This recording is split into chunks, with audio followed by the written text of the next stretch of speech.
এই পিঠাটা একবার যাকে বানিয়ে দিবেন সে কিন্তু বারবার আপনার কাছে এই পিঠাটা খাওয়ার আবদার করবে। কি বিশ্বাস হচ্ছে না? সত্যি বলছি। আর এই পিঠাটা বানানো এত সহজ, আপনারা যখন নিজেরাই এই ভিডিওটা দেখবেন তখন ভাববেন কি এখনই যাই পিঠাটা বানিয়ে ফেলি। আসসালামু আলাইকুম everyone, this is Bhabna from food story by Sakib and Bhabna. শীতকাল তো চলে এসেছে, সো শীতের সময় পিঠাপুলির একটা সিরিজ হবে না তা কি হয়? আর তাই এই চ্যানেলের পক্ষ থেকে আপনাদের জন্য রয়েছে বিভিন্ন ধরনের পিঠাপুলির ভিডিও। সো এই সিরিজের প্রথম ভিডিও যাচ্ছে আজকে। আর আজকে আমি আপনাদের সাথে শেয়ার করব শাহি মেরা পিঠা। অবশ্যই এটাকে আপনারা যদি চালের গুঁড়োর মিষ্টি বলেন তাহলেও কিন্তু ভুল হবে না। So let's go to my kitchen. আজকের এই শাহি মেরা পিঠা বানানোর জন্য আমাদের লাগবে হচ্ছে গুড়, নারকেল। মেইন ইনগ্রিডিয়েন্টই বলা যায় গুড় এবং নারকেল আর চালের গুঁড়ো। তাই আমি কিন্তু খুব সহজেই আপনাদের সাথে রেসিপিটা শেয়ার করতে যাচ্ছি। ভিডিওটি কিন্তু স্কিপ করবেন না, প্রথম থেকে শেষ পর্যন্ত দেখবেন। আর হ্যাঁ, ভিডিও দেখে যদি আপনাদের একটু হলেও উপকার হয়, ভিডিওটি যদি আপনাদের একটু হলেও ভালো লাগে, তাহলে প্লিজ আমার চ্যানেলটা সাবস্ক্রাইব করবেন, লাইক এবং কমেন্ট করতে কিন্তু ভুলবেন না। অ্যান্ড আমি কিন্তু এখানে রান্না শুরু করে দিয়েছি। আমি সবার প্রথমে গুড় এবং নারকেলটাকে কিন্তু একটুখানি ভেজে নিব। সেই জন্য আমি পরিমাণ মতো গুড় এবং নারকেল নিয়েছি। গুড়টা বেসিক্যালি আপনাদের মিষ্টির উপর ডিপেন্ড করবে। আমি হচ্ছে এখানে আজকে খুব বেশি পিঠা বানাচ্ছি না, সো আমি হচ্ছে গুড়ের পরিমাণটা আর নারকেলের পরিমাণটা সেই পরিমাণে দিয়েছি। আর এখন আমি এখানে একটা এলাচের মাথা একটুখানি ছিঁড়ে তারপর হচ্ছে অ্যাড করেছি জাস্ট ফর ফ্লেভার। আমরা সকলেই জানি যে শীতকালে কিন্তু ভালো মানের গুড় পাওয়া যায়, সো আপনারা চেষ্টা করবেন গুড়ের কালারটা যাতে সবসময় একটু ভালো মানের হয় এবং সেটা যাতে অথেন্টিক হয় সেটা কিন্তু আপনারা সবসময় খেয়াল করবেন। একটা ভালো মানের গুড় দিয়ে যখন আপনারা পিঠাটা বানাবেন তখন দেখা যায় যে পিঠার আসলে টেস্টটা কিন্তু দ্বিগুণ হয়ে যায়। সো এখানে আমার গুড় এবং নারকেলটা কিন্তু ভাজা হয়ে গিয়েছে। আপনাদের সুবিধার জন্য বলে রাখি, গুড় থেকে কিন্তু একটুখানি পানি ছাড়বে, সো নারকেলও কিন্তু একটু ভিজা ভিজা হবে।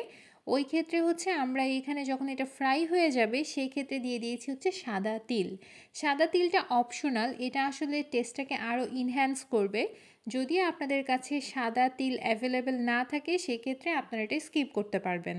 অ্যান্ড এই তো আমার পুরটা কিন্তু রেডি হয়ে গিয়েছে।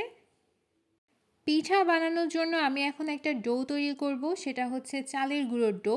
সেই জন্য আমি এখানে 2 কাপের মতো হচ্ছে পানি নিয়ে নিয়েছি। এখন একটুখানি 1 চিমটি পরিমাণ লবণ অ্যাড করে দিব আর পানিটা ফুটে ওঠা পর্যন্ত অপেক্ষা করব। পানিটা যখন ফুটে উঠবে এই পর্যায়ে আমি চালের গুঁড়ো অ্যাড করছি। আমি অলমোস্ট 2 কাপের মতো চালের গুঁড়ো এখানে অ্যাড করব। চালের গুঁড়োটা হচ্ছে খুব ভালোভাবে পানির সাথে একটু মিশিয়ে দিতে হবে। আমি কিন্তু নেড়ে চেড়ে হচ্ছে চালের গুঁড়োটা হচ্ছে মিশিয়ে নিব। আমার এই ডো থেকে কিন্তু 5-6টার মতো পিঠা হয়েছে। সো আপনারা যদি পিঠা আরেকটু বেশি বানাতে চান সেক্ষেত্রে চালের গুঁড়োর পরিমাণটা কিন্তু একটুখানি বাড়িয়ে দিবেন। আর হ্যাঁ, আমি কিন্তু এখানে শুকনো চালের গুঁড়ো ব্যবহার করেছি। আপনারা হচ্ছে যেকোনো সুপার শপেও হচ্ছে আপনারা এই চালের গুঁড়োটা কিন্তু কিনতে পারবেন। আর আপনারা যদি নিজেরা আতপ চাউল কিনে তারপর গুঁড়া করেন সেক্ষেত্রে রোদে কিন্তু খুব ভালোভাবে শুকিয়ে নিতে হবে। এই পিঠাটা কিন্তু আপনারা চাইলে ভেজা চালের গুঁড়ো দিয়েও করতে পারেন, সেক্ষেত্রে পানির পরিমাণটা একটুখানি কম লাগবে। সো আপনারা আপনাদের পছন্দ অনুযায়ী, প্রেফারেন্স অনুযায়ী হচ্ছে চালের গুঁড়ো এখানে ব্যবহার করবেন। আর চালের গুঁড়োটা রান্নার সময় অবশ্যই আপনারা কিন্তু চুলার জালটা একটুখানি অফ করে তারপর 10টা মিনিট হচ্ছে ঢেকে রাখবেন। এই ক্ষেত্রে চালের গুঁড়াটা কিন্তু আরেকটুখানি কুক হয়ে যায়। আর একটুখানি গরম থাকা অবস্থায় হচ্ছে এটাকে খুব ভালোভাবে মথে নিতে হবে। আমি কিন্তু গরম থাকা অবস্থায় এটাকে খুব ভালোভাবে মথে নিচ্ছি। আপনারা যদি এটাকে একদম ঠান্ডা করে ফেলেন সেক্ষেত্রে কিন্তু পিঠাটা সুন্দর হবে না এবং আপনারা যখন এটাকে মথে নিবেন খুব কষ্ট হবে। সো এই কাজটা কিন্তু গরম থাকা অবস্থায় করতে হবে। কোনোভাবেই হচ্ছে এই মিশ্রণটাকে, এই ডোটাকে ঠান্ডা করা যাবে না। যারা নতুন রাঁধুনি আছেন তাদের জন্য বলবো আপনারা কিন্তু অবশ্যই এই ছোট্টখাটো টিপসগুলো ফলো করলে আপনাদের পিঠাও কিন্তু খুব সুন্দর হবে। অ্যান্ড এখানে আমি কিন্তু একটা পিঠার অলমোস্ট শেপ করেও ফেলেছি। খুবই সিম্পল, একদমই সিম্পল, একদমই পানির মতো সোজা। আমি প্রথমে একটুখানি ডো নিয়ে তারপর হচ্ছে এটাকে গোল করে নিয়েছি। হাতের সাহায্যে একটুখানি চেপে চেপে জায়গা করে নিব মাঝে। মাঝের যে জায়গাটা আছে সেখানে হচ্ছে আমি পরিমাণ মতো পুর দিয়েছি। পুরের পরিমাণটা অবশ্যই একটুখানি বুঝে দিবেন। পুরের পরিমাণটা যদি অনেক বেশি পরিমাণে দিয়ে ফেলেন সেক্ষেত্রে সিল করতে সমস্যা হতে পারে। তাই আপনারা চেষ্টা করবেন পুরের পরিমাণটা হচ্ছে একটুখানি পরিমাণ মতো দেয়ার। তাহলে হচ্ছে আপনারা সিল করতে সুবিধা হবে। আমি আপনাদের সুবিধার জন্য কিন্তু আরেকটা পিঠা এখানে বানিয়ে দেখাচ্ছি। আমি কিন্তু হাতের সাহায্যে এটাকে একটুখানি জায়গা করে নিচ্ছি। যাতে আমি যখন পুরটা দিব তখন হচ্ছে সিল করতে আমার সুবিধা হয়। আর আমি এখানে যে সাদা তিলটা ব্যবহার করেছি, এটা যখন আপনারা এটা দিয়ে পিঠাটা খাবেন খেতে কিন্তু খুবই মজা লাগে। নারকেল, গুড় সাথে হচ্ছে তিলের মিশ্রণের জন্য পিঠাটা কিন্তু অসম্ভব মজা লাগে। তাই আপনারা যারা এই পিঠাটা বানাতে চাচ্ছেন তারা কিন্তু অবশ্যই একটুখানি চেষ্টা করবেন সাদা তিলটা ব্যবহার করার। আর এখন আমি কিন্তু হাত দিয়ে ঘুরিয়ে ঘুরিয়ে এটাকে আরেকটু গোল করে দিব। আসলে এক্ষেত্রে বলা থেকেও আপনারা যদি আমার পিঠা বানানোর স্টাইলটা একটুখানি দেখে নেন তাহলে হচ্ছে আপনারা আরেকটু ভালো বুঝবেন। আর হ্যাঁ, একটা জিনিস কিন্তু অবশ্যই খেয়াল রাখবেন কোনো জায়গায় যাতে ফাটা না থাকে। সেক্ষেত্রে আপনারা যখন এটাকে স্টিম করবেন পিঠাটা কিন্তু আসলে আরও বেশি ফেটে যেতে পারে, ভিতরের পুর বের হয়ে আসতে পারে। সো সবসময় চেষ্টা করবেন পিঠাটা যাতে খুব সুন্দরভাবে রাউন্ড হয় এবং কোনো জায়গায় কোনো রকম ফাটা বা ফাঁকা না থাকে। যদি থাকে তাহলে আরেকটুখানি হাত দিয়ে দু হাতের মাধ্যমে হচ্ছে এটাকে গোল করে নিতে হবে। আর এখন আমি একটুখানি সাদা তিল সৌন্দর্যের জন্য উপরে একটুখানি ট্যাপ ট্যাপ করে দিচ্ছি।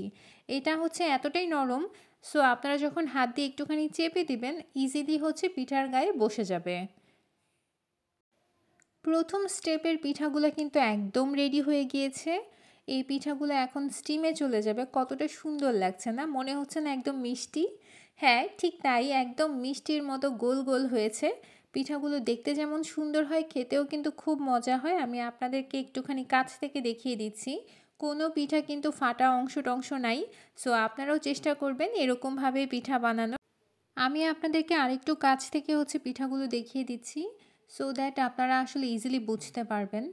আর এই তো এখন আমরা চলে যাব হচ্ছে স্টিম করতে। আমরা আজকে এই পিঠাগুলো স্টিম করব হচ্ছে রাইস কুকারে। যাদের বাসায় রাইস কুকার নেই তারা হচ্ছে নর্মাল চুলার মধ্যেও এগুলো স্টিম করতে পারবেন। একদম ইজি, একটা ভাতের পাতিল নেবেন বা যে কোনো একটা পাত্রে হচ্ছে আপনারা পানি দিয়ে এরকম স্টিমারের মাধ্যমে হচ্ছে স্টিম করে নিতে পারবেন। অ্যান্ড সবচেয়ে মজার ব্যাপার হচ্ছে এই পিঠাটা হতে কিন্তু খুব বেশি সময় লাগবে না। আমি হাতে ধরে একদম ১০ থেকে ১২ মিনিট হচ্ছে এটাকে ভাপিয়ে নিয়েছি। অ্যান্ড আমার পিঠাটা কিন্তু একদম রেডি হয়ে গিয়েছে। আমি যখনই এটাকে নামিয়েছি সাথে সাথে এটার মধ্যে হচ্ছে কিছু গুঁড়া দুধ স্প্রিঙ্কল করে দিয়েছি। গুঁড়া দুধ দেওয়ার কারণে হচ্ছে এটাকে পুরো একদম চালের গুঁড়োর মিষ্টি লাগছে। কেউ বলতেই পারবে না এটা আসলে কোনো পিঠা নাকি মিষ্টি। আপনারাই দেখে বলুন তো।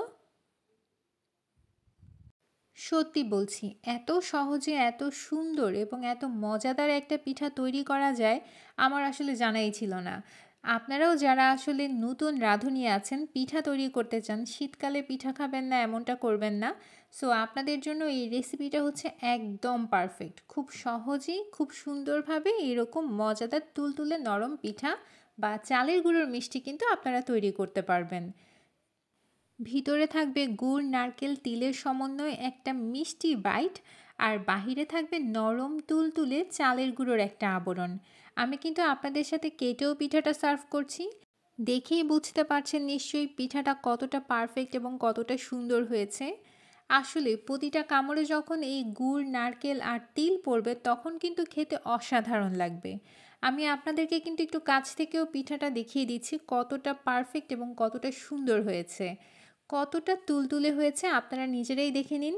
সো এই পিঠাটা কিন্তু অবশ্যই একবার তৈরি করবেন। Thanks for watching.